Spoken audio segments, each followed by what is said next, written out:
If you've been looking into potty training and have been wondering when you should send your child to the bathroom or how often you should send them to the bathroom, you're in the right spot. I am here to help you make a potty training schedule. My name is Katie T. Christensen, and I am the creator of Peaceful Potty Training, an online potty training course. And talking about potty training schedules is one of my favorites because I used to do it all wrong. And I used to start with timers all the time. I'd get that timer, I'd put it on for 15 or 20 minutes, and it would be like, ding, all right, time to go to the potty, ding, time to go to the potty.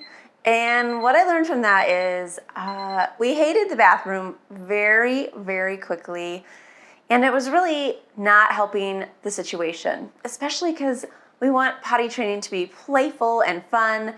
And the timer was like the gloom and doom of potty training schedules. So first off, I do not recommend timers.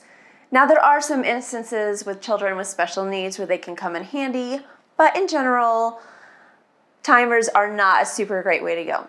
So what I came across that works so well is to put children on a potty training routine. So that way you're not glued to the clock, and then also we're really getting in touch with the child's inner body and helping them learn when they need to go to the bathroom. So a common mistake I see is that sometimes when potty training starts and the adult is super excited about it and constantly telling the child when to go, the child doesn't actually know when to go potty. And so that becomes an issue because they're not listening to their own inner body signals, and they're just like relying on you to be their potty training teller. I mean, we have many things to do in life as parents, right? Like telling the child to go to the potty constantly is not one of them. So in an effort to help with toilet training, which is also more of helping the child have more independence, these routines look like having your child go at times that are best for their body and when it's biological too. So for instance, if we're sending kids to the bathroom too often, it can actually shrink their bladders. So my favorite way to put kids on a potty training routine is with the potty training visual schedule that I made. So for like 10 years, I did not have this. And ever since the day I have, I've wished that I could have had it for that whole decade that I missed out because I have potty trained hundreds of kids. So the great thing about the potty training visual schedule is that it's pictures for your child to look at to help them understand. So for instance, when they wake up in the morning, that's one of the best times to go potty. And you just have your child put it on the schedule. I put it up in my daughter's bathroom. We'll show a clip of that.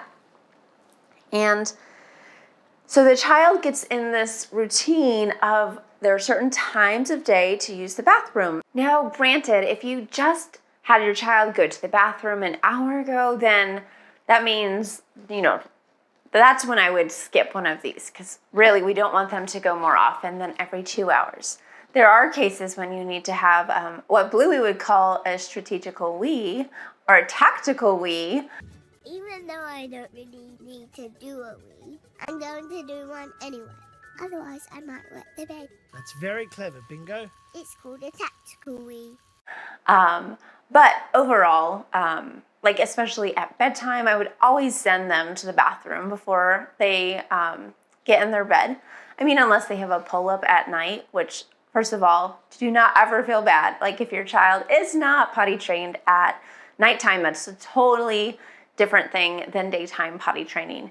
So be very strategic about when you send them to the bathroom. And honestly, I think one of the biggest things to keep in mind is just don't over send them to the bathroom.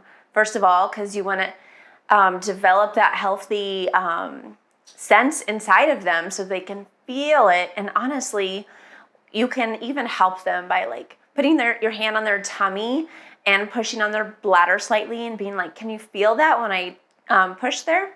So they can start to understand, oh, that's how it feels when my bladder is full.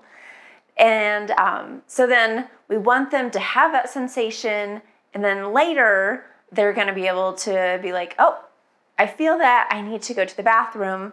And eventually you'll be able to ease out of this. Although I should say my daughter loved it so much that she used the visual schedule for at least a year afterward.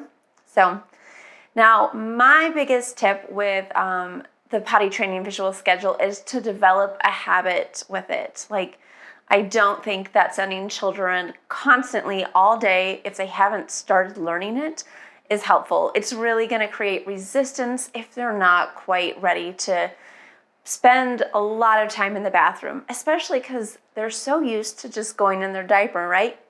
So in my course, Peaceful Potty Training, I really talk about how to turn this into a habit in a gentle and like low stress way so that kids can get on board and they can kind of ease into it. And so you're not also having to set aside a whole weekend or 3 days to do it, which honestly, that doesn't even work. Like, that works for like 10% of kids. So that schedule of blocking out 3 days to do potty training is a complete misnomer. It is like accidents for 3 days and then weeks more of accidents. So I have absolutely found that for the best results, using the potty training visual schedule is the way to go.